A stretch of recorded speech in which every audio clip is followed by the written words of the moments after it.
사랑하는 성도 여러분, 사무엘하 12장 26절부터 31절은 그동안 아마 몇 년 걸쳤을 것 같아요. 그 암몬과의 전쟁이 어떻게 끝맺어졌는지를 우리에게 가르쳐주고 있어요. 그것이 어떻게 시작되었습니까? 암몬 왕 나하스가 죽었잖아요. 그리고 그의 아들 하문이 왕이 되었지 않습니까? 그때에 전 왕과 같이 다윗과 맺었던 언약을 신실하게 지키지 아니하고 그 다윗을 배반하게 되었잖아요. 다윗이 그 자기 아버지 돌아가신 것 때문에 조문단을 보내었는데 그들을 수치스럽게 대했잖아요. 언약을 깬 거잖아요. 그것으로 말미암아 암몬과의 전쟁이 시작된 거잖아요. 그런데 결국 그 전쟁의 끝이 어떻게 되었나요? 그 한운의 실패로 돌아갔어요. 자기는 이제 이방 나라들 등에 업고 다윗과 전쟁을 벌였던 거잖아요. 그러나 신의를 잊어버리고 그 치르는 전쟁을 승리할 수는 없거든요. 그래서 한운과 관련된 교훈을 오늘 본문이 우리에게 가르쳐주고 있습니다. 신의를 잊어버리고 살아서는 안 된다. 그리고 그렇게 살 때에 승리를 할 수가 없다라고 하는 사실을 우리에게 보여주고 있어요. 또 다윗과 관련하여서도 오늘 본문이 우리에게 두 가지 중요한 사실을 보여주고 있습니다. 암몬과의 전투에서 11장 1절은 이렇게 말합니다. 그 해가 돌아와 왕들이 출전할 때가 되매 다윗이 요압과 그에게 있는 그의 부하들과 온 이스라엘 군대를 보내니 그들이 암몬 자손을 멸하고 랍바를 에워쌌고 다윗은 예루살렘에 그대로 있더라. 왕들이 출전할 전쟁 시기가 다가왔다라고 하는 것은 봄철입니다. 왜냐하면 겨우내 비가 그치고 이제 땅이 좀 단단해졌을 때에 군수 물자들을 옮기기가 쉽고요. 아직 추수가 되기 이전이기 때문에 남자들이 전쟁에 나갈 수 있는 여력이 좀 있었거든요.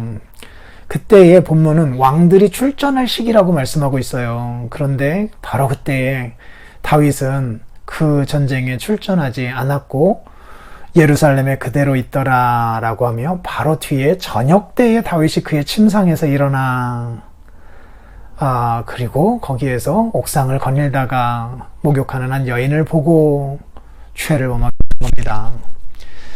여기에서 분명히 우리에게 가르쳐주는 바가 무엇입니까? 사명의 자리에서 이탈할 때에 죄짓기 쉽다라고 하는 것, 이 말씀을 통하여서 우리들이 배우게 됩니다. 이렇게 우리 자신에게 적용해 보면 좋겠고요. 또 다윗과 관련하여서 우리에게 주는 메시지가 무엇입니까? 그렇게 죄를 지었죠. 너무나 큰 죄를 지었죠. 그래서 하나님께 크게 책망받았고 또 하나님 앞에 크게 회개하였습니다. 그래서 어떻게 하나님께서 주셨나요? 결국은 그 사명의 자리로 돌아가게 하셨고 거기에서 다시 그 죄에도 불구하고 승리할 수 있게 해주셨어요. 죄를 지은 다윗임에도 불구하고 다시 왕으로서 그 전쟁에 나아가서 출전하여 싸울 때에 하나님이 돌이킨 다윗을 그대로 받으셔서 사명의 자리에서 너는 아웃이다 라고 말씀하지 아니하고 그대로 인정해 주시고 다시 써주셔서 다시 승리를 경험케 하여 주셨어요. 하나님의 넓은 사랑을 우리는 이 본문에서 보게 됩니다. 그래서 누군가가 한번 실패하였다라고 하여서 그 사람을 영원히 낙인 찍으려고 하고 해서는 안 된다라고 하는 것을 오늘 본문을 통하여서 확인하게 됩니다. 마지막으로 오늘 본문은 요압에 대하여서도 말씀을 하고 있습니다. 요압과 관련하여서도 한 가지 교훈을 얻게 됩니다. 요압이 사실은 전쟁에 나가서 홀로 승리를 거둔 거거든요.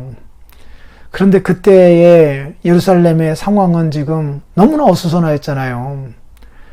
왕이 군대 장관의 아내를 범하였고 그리고 또 우리아를 죽이는 일들을 하였고 그 일을 요압은 다 알고 있었잖아요. 그리고 하나님이 나단을 통하여서 다윗을 책망하였다라고 하는 것도 알고 있었을 거 아니에요. 어찌 보면 매우 혼란스러운 상황입니다. 지도자의 최대의 위기의 순간이었어요. 2인자가, 그것도 군사를 가지고 있었던 2인자가 들고 일어서기만 하면 다윗의 자리 또한 위태로울 수 있는 상황이었어요. 그래서 요압이 뭐라고 말합니까? 내가 전쟁하여서 이 성읍을 얻었는데 이 성읍을 점령하면 이 성읍이 내 이름으로 일컬음을 받을까 두려우니까 이제 왕은 이 전쟁의 마지막에 오셔서 참여하셔서 숟가락만 얹어주세요. 그래서 왕이 최종적으로 이 성을 쟁취한 사람이 되어 주십시오라고 다윗 왕을 그 전쟁에 초청하잖아요. 요압의 이런 충성스러운 모습도 보네요. 마음만 먹었으면 그 지도자의 가장 커다란 결함이 있었던 그 순간을 이용하여서, 그리고 백성들의 그 민심도 그 흔들릴 수 있었던 순간이잖아요. 그것을 틈타서 자연스럽게 왕의 자리를 노려볼 만도 하였던 상황인데 오히려 그러지 아니하고 다윗을 세워주는 요압의 모습을 보게 됩니다. 충성스러운 종의 모습을 또한 여기서 보게 돼요. 요압을 통하여서 우리도 어떤 사람이 되어야 할지를 생각해 보게 됩니다. 내일 뵙겠습니다.